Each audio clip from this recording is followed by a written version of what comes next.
દર્શક મિત્રો, હું છું પદ્મા રનિશા. તમે જોઈ રહ્યા છો લોકસામના ન્યૂઝ. તો જોઈએ આજના સમાચાર લીલિયાથી અમારા રિપોર્ટર દીપક ભટ્ટ સાથે. લીલિયા મોટા ખાતે ચાલી રહેલા શતાબ્દી મહોત્સવનું 3 દિવસનું ભવ્ય આયોજન કરવામાં આવ્યું હતું, જેના અંતિમ દિવસે પ્રભુ શ્રીરામની મહાઆરતી અને યજ્ઞનું પણ આયોજન કરવામાં આવ્યું હતું. આ તકે લીલિયાના નગરજનો બહોળી સંખ્યામાં ઉપસ્થિત રહ્યા હતા.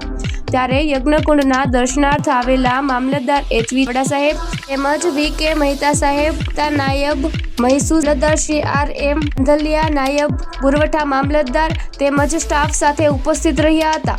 તેમજ પૂર્વ શિક્ષણ સમિતિ અમરેલી જિલ્લા ચેરમેન વિપુલભાઈ દુધા તેમજ લીલિયા તાલુકા પૂર્વ પ્રમુખ શ્રી ભાઈ ડાભી સહિતના રાજકીય અગ્રણીઓ ઉપસ્થિત રહ્યા હતા. આ ભવ્ય આયોજનની અંદર લીલિયાના શહેરીજનો ઉત્સાહ સાથે જોડાયા હતા અને યજ્ઞ બાદ બપોરે 3:30 કલાકે રામજી મંદિરની ભવ્ય શોભાયાત્રાનું આયોજન કરવામાં આવ્યું હતું. એ લીલિયા શહેરના માર્ગોમાં ફરી અને રામજી મંદિરને પહોંચી હતી.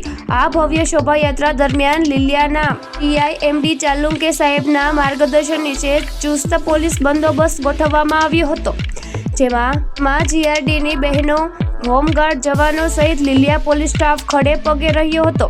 શોભાયાત્રા બાદ ગામ ધુવાડા બંધ મહાપ્રસાદનું આયોજન પણ રાખવામાં આવ્યું હતું. પટેલવાડીની બાજુના ગ્રાઉન્ડમાં સમગ્ર લીલિયા શહેરના નગરજનોએ મહાપ્રસાદનો લાભ લીધો હતો.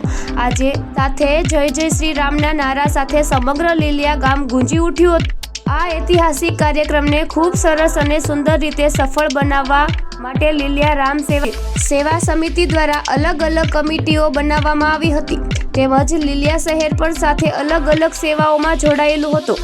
આ સમગ્ર સુંદર કાર્યક્રમને સફળ બનાવવા માટે શહેરના તમામ નગરજનો સહિત આસપાસના ગામના સ્વયંસેવકો સહિતના લોકોએ ખૂબ જ સારી એવી સુંદર સેવાઓ આપી અને આ કાર્યક્રમને ઉત્સાહભેર અને શાંતિમય વાતાવરણમાં પૂર્ણ કરી અને સફળ બનાવ્યો હતો.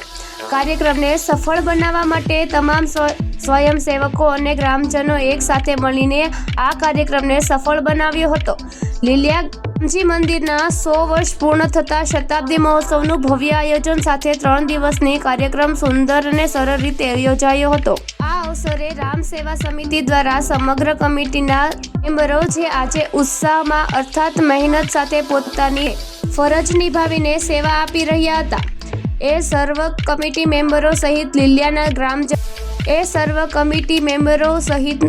લીલિયાના ગ્રામજનોનો આભાર વ્યક્ત કરવામાં આવ્યો.